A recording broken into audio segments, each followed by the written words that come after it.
Province de Langounié, ce sont plus de 300 km de route dont les travaux d'ensoleillement mécanisé, de terrassement et de reprofilage sont exécutés. Cyril Bertrand Galéco, Michel John Boudéen. C'est le tronçon routier Lebamba-Malinga, long d'au moins 130 km, qui a constitué le point de départ de cette série de visites des routes restées longtemps sans aménagement dans la province de Langounié. Accueillie aux portes de la commune de Malinga par les autorités de cette circonscription administrative, la délégation du ministre des Travaux publics s'est rendue sur l'axe routier Malinga-Molo, district de Divénié au Congo, où les travaux sont réalisés grâce à la régie des travaux publics du Gabon avant de s'entretenir avec les populations de Malinga qui n'ont pas manqué d'exprimer leurs préoccupations.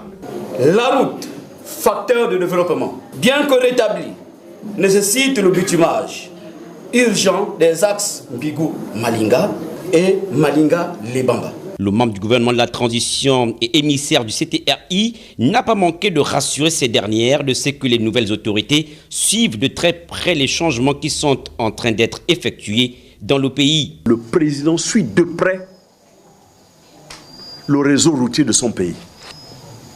Il suit de près et il me donne des instructions pour qu'ensemble nous puissions regarder, voir comment améliorer le réseau routier gabonais, même s'il s'agit de routes en terre. Dans les villages où il s'est arrêté pour échanger à bâton rompu avec les populations, comme ici à Baposso sur la route Malinga-Mbigou, les villageois saluent à leur juste mesure les travaux entrepris par le ministère des Travaux publics. On est là pour l'ensoleillement et le terrassement. Toute la population de la Lueti-Bibaka, nous sommes en joie. Parce qu'on la route est déjà ouverte, on commence à voir les véhicules qui circulent. Ça nous donne aussi le temps aussi d'aller faire l'école en Mbigou ou aller Bamba ou à Maninga. Reste quelques rechargements et reprofilages à faire sur ces axes routiers Mbigou-Mimongo, Mimongo et Teke. Le général ministre tient à ce que sous peu, ces tronçons retrouvent leur praticabilité d'antan. Lorsque ces entreprises auront bouclé avec les travaux de grosses œuvres, il y aura maintenant les travaux de finition, c'est-à-dire le rechargement. Donc on va recharger avec de la latérite, avec le central de la route légèrement incurvé, comme on dit, il faut que la route soit bombée pour faciliter l'écoulement des eaux. Ceci pour permettre la connectivité de l'ensemble des territoires du pays en route circulable et praticable en toute saison. Et déterminé à faire aboutir les travaux en cours d'exécution au centre hospitalier régional de Yem, le ministre de la Santé vient d'initier une mission d'évaluation. Andinel Tungi, chez Limanéa. Mené par le directeur de cabinet, Serge Karata, qui avait à ses côtés le conseiller en communication Edgar Djebi-Doukaga et d'autres responsables du ministère de la Santé, la mission instruite par le professeur Adrien Mougougou visait à réévaluer une 5e fois en quelques mois le niveau d'exécution des travaux d'extension, de réhabilitation, de construction des logements et d'équipements au centre hospitalier régional de Yem. Aujourd'hui, nous sommes plus de 70% de travaux sur les deux parties, sur les deux phases. La première phase, nous sommes en train de faire les vérifications électricité et plomberie, ménagerie. Dans 10 semaines, ça va être plié. La deuxième phase, il nous reste le grand bâtiment, lequel là où il y a les blocs opératoires, lequel il y a beaucoup de modifications. C'est compliqué, mais on va arriver. La direction générale du CHROM procède aux aménagements possibles des espaces pour faciliter l'accélération du chantier. Nous, notre rôle, c'est d'accompagner la société, l'entreprise, à poursuivre les travaux. Parce que notre objectif, c'est de réceptionner cet hôpital à la fin de l'année 2024, donc en septembre. La mission est passée dans tous les bâtiments concernés par ces travaux, des soins de santé à la maternité, en passant par le bloc opératoire et laboratoire, ainsi qu'au nouveau logement pour se faire une opinion. La consigne, c'est de respecter le deadline de décembre 2024. Et les travaux sont certes en cours. Il y a encore nécessité à booster les équipes pour aller plus vite. Parce que le temps passe vite et le chef de l'État a bien envie de faire en sorte que ces travaux soient vite terminés et les mettre à disposition des populations. Dès lundi, un point très précis sur l'avancement des travaux censés être livrés en décembre sera fait au ministre, le professeur Adrien Mougougou. Parlons à présent de cet atelier d'information et de sensibilisation des professionnels des médias sur le VIH-Sida, une initiative du ministère de la Santé à travers la Direction générale de la prévention du VIH qui vise à renforcer les connaissances des hommes et femmes des médias, vecteurs de l'information. Et c'est la maison Georges Rauri qui a prêté son cadre à cet atelier. Flora Zonabosso, Jaurès et Dundong. La direction générale de la prévention du sida face au communicateur de la maison, Georges Rawiri. Cette rencontre n'est pas fortuite. Le ministère de la Santé, en bon pédagogue, étend son champ de sensibilisation sur la prévention du VIH-Sida. Le lieu est donc bien choisi. Nous sommes venus pour sensibiliser, d'abord informer, former même, et sensibiliser les hommes et femmes des médias, car nous considérons que vous êtes des acteurs clés dans la lutte contre le VIH-Sida. Il était donc question pour nous de vous outiller, pour nous permettre de transmettre les bonnes informations aux populations concernant le VIH-Sida. Les médias nous permettront d'atteindre les cibles que nous n'arrivons peut-être pas à atteindre aujourd'hui. Nous avions pensé que pour y arriver également, il faut que les médias soient outillés, qu'ils aient la bonne information, qu'ils aient les bons chiffres. Comme il fallait s'y attendre, le message n'est pas tombé dans les oreilles des sourds.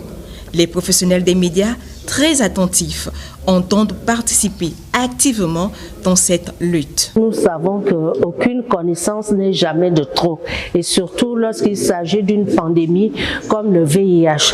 Parce qu'en suivant les explications des spécialistes ce matin, nous nous rendons compte qu'il y a encore du boulot, il y a du chemin. Selon les dernières données de la Direction des statistiques et des études, l'épidémie du VIH-Sida tend à se féminiser, avec une prévalence de 4,7% pour les femmes et 2,3% pour les hommes. La Direction générale du programme de lutte contre les maladies infectieuses du ministère de la Santé vient d'organiser une campagne de sensibilisation sur la rage. L'objectif était d'expliquer aux apprenants les gestes à adopter en cas de morsure d'animal, chat, chien et bien sûr d'autres. Le point avec Ingrid Bijoumambo, Alpha Boningue. Les agents de la direction du programme de lutte contre les maladies infectieuses et ceux de la direction générale de l'élevage ont démontré le bien fondé de se faire vacciner et de vacciner leurs animaux de compagnie aux élèves du lycée public d'Ovendo. En cas de morsure, il faut laver la plaie pendant 15 minutes à de l'eau courante et du savon. La rage humaine, à l'heure actuelle, que c'est une maladie tropicale négligée, cette maladie touche 59 000 personnes dans le monde, c'est une estimation de l'OMS, et 59 000 cas par an, c'est 59 000 décès. La rage est causée par un virus qui est situé dans la salive et dans le cerveau des animaux infectés, essentiellement le chien, qui est à l'origine de plus de 99 des cas de rage dans le monde, mais également tous les autres mammifères peuvent être infectés par le virus de la rage, le chat, la vache, le singe et même la chauve-souris. La prévention est la seule solution pour éviter cette maladie dangereuse. Lorsque vous prenez la responsabilité d'avoir un animal chez vous, c'est comme si vous preniez la responsabilité d'élever un enfant. La vaccination est le moyen le plus efficace qui permet d'éviter la transmission du virus de l'animal à l'homme. La rage est une menace mortelle mais évitable. Le ministre du Travail et de la lutte contre le chômage était ce matin face aux partenaires sociaux et le patronat. Il était question pour le membre du gouvernement d'édifier ces derniers sur l'importance de la mise en place d'un comité technique tripartite de réflexion quant à l'organisation des élections professionnelles. Betty Ondjembe, Guy Serge Dizambo.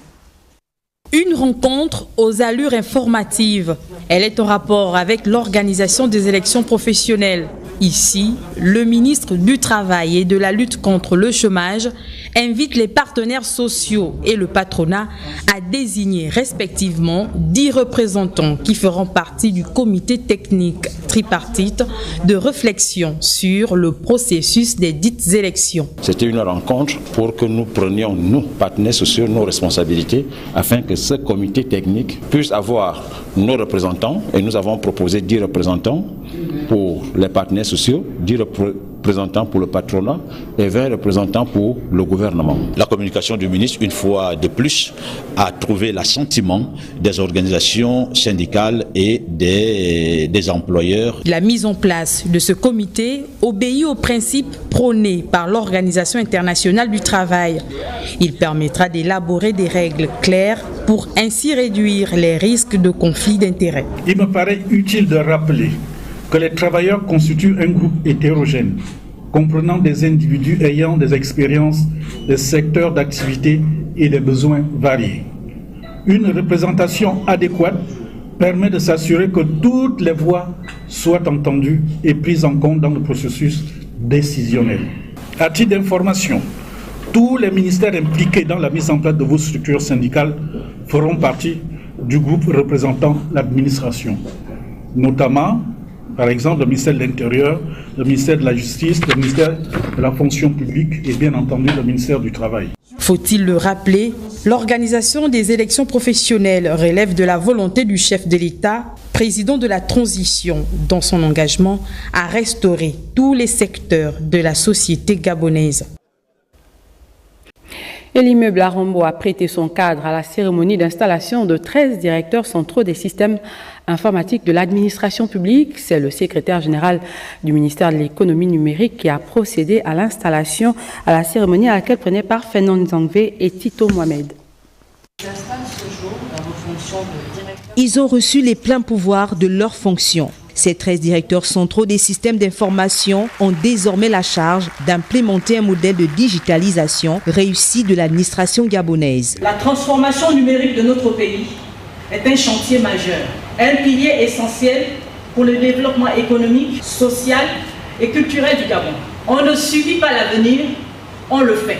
Au cours de cette cérémonie solennelle, le directeur général de la NINF a rappelé le rôle crucial de ces experts du numérique. Nous vivons une période marquée par l'accélération des transformations numériques qui visent à rendre les économies plus performantes au service des populations.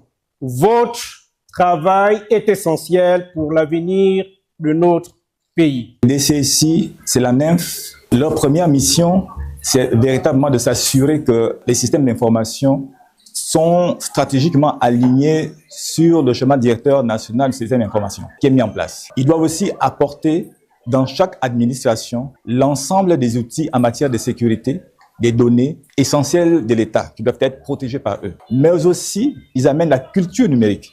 Le Gabon, qui s'inscrit dans la vision de l'Union internationale des télécommunications, a bel et bien respecté l'inclusion des femmes au sein du leadership digital. Je suis particulièrement fière de souligner que 8 sont des femmes. Cette parité exemplaire démontre que notre pays est résolument engagé dans la promotion de l'égalité des genres, mais elle symbolise également un changement profond dans notre manière d'appréhender le leadership technologique au Gabon.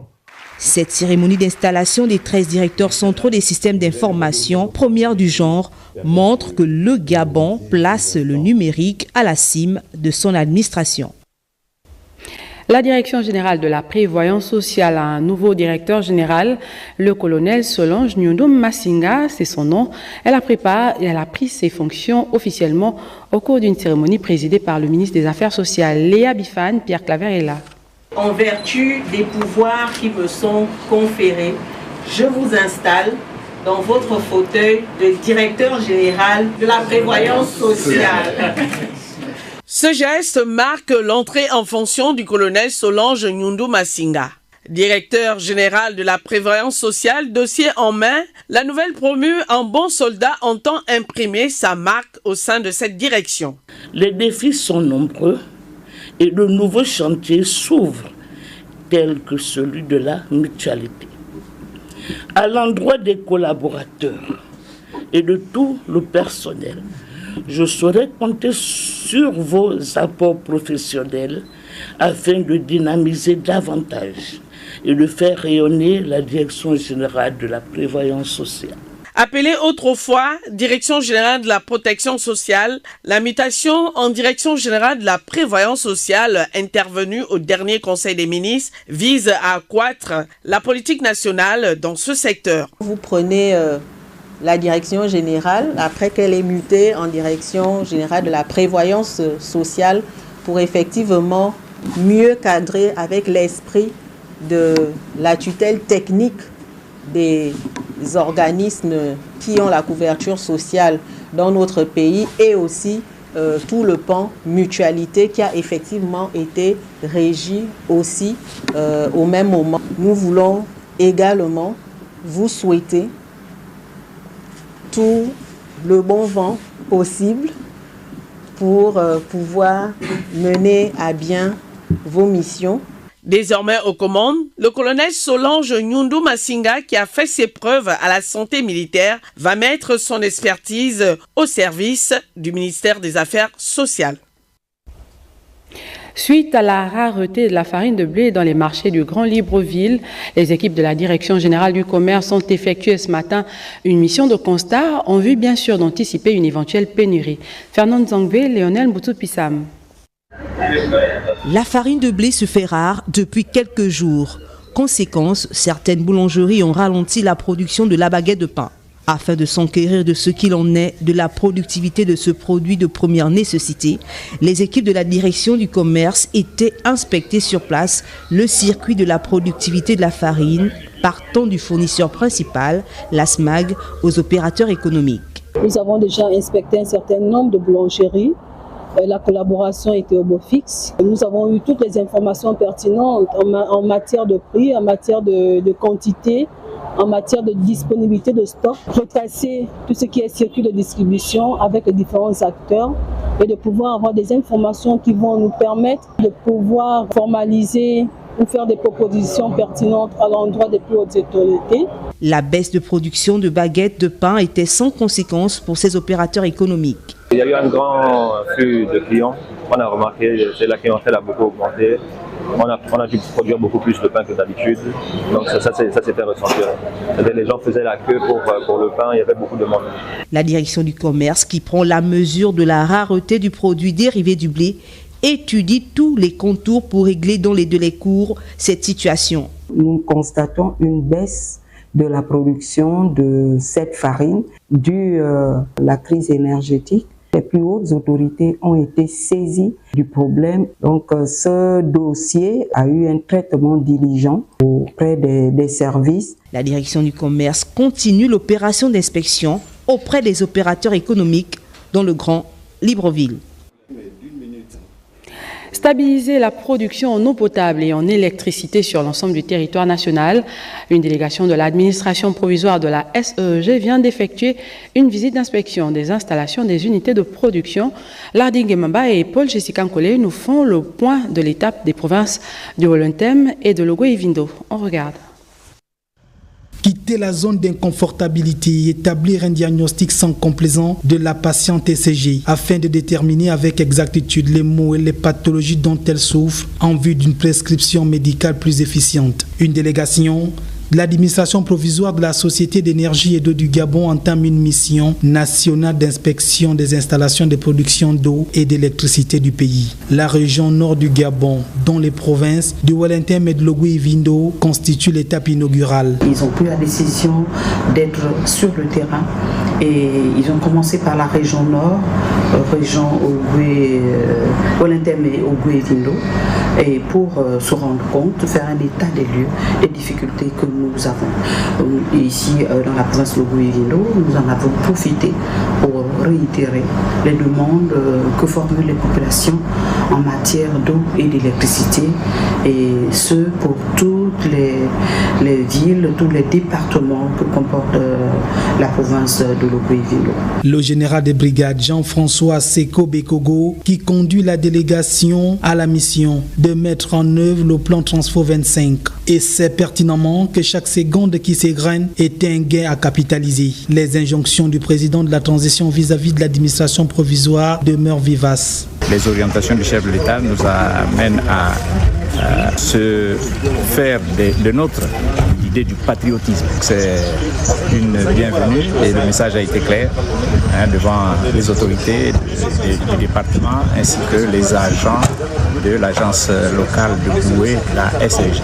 Cette mission nationale vise à identifier les dysfonctionnements qui plombent les unités de production, définir les actions immédiates pour améliorer la qualité du service et procéder au remplacement des équipements vétustes. Avant de quitter la direction de la région nord, le général Aseko Bekogo a interpellé ses collaborateurs à promouvoir les valeurs d'intégrité, de probité et de professionnalisme.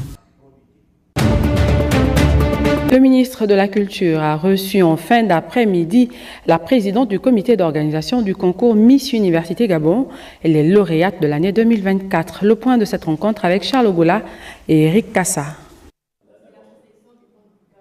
Les Miss University Gabon 2024 et la présidente du comité d'organisation sont venues solliciter le soutien du ministre en charge de la culture, le Dr André Jacogan, pour l'organisation à Libreville de Miss Africa University World, dont le Gabon détient le sacre depuis 2023. J'ai fait la rencontre de monsieur le ministre de la Culture afin de présenter les candidates qui ont été sélectionnées pour la grande compétition internationale de Miss Africa University. Pour la particularité qu'il y a à Miss Africa University World, c'est la valorisation des métiers, des projets entrepreneuriaux et la beauté physique et intellectuelle de toutes les candidates. Le ministre nous a très bien rassurés car il compte accompagner les candidates du Gabon. La Miss University 2024 et ses 4 dauphines vont prendre part à ce grand événement de la beauté africaine avec des projets de qualité. Mon projet, c'est la création d'un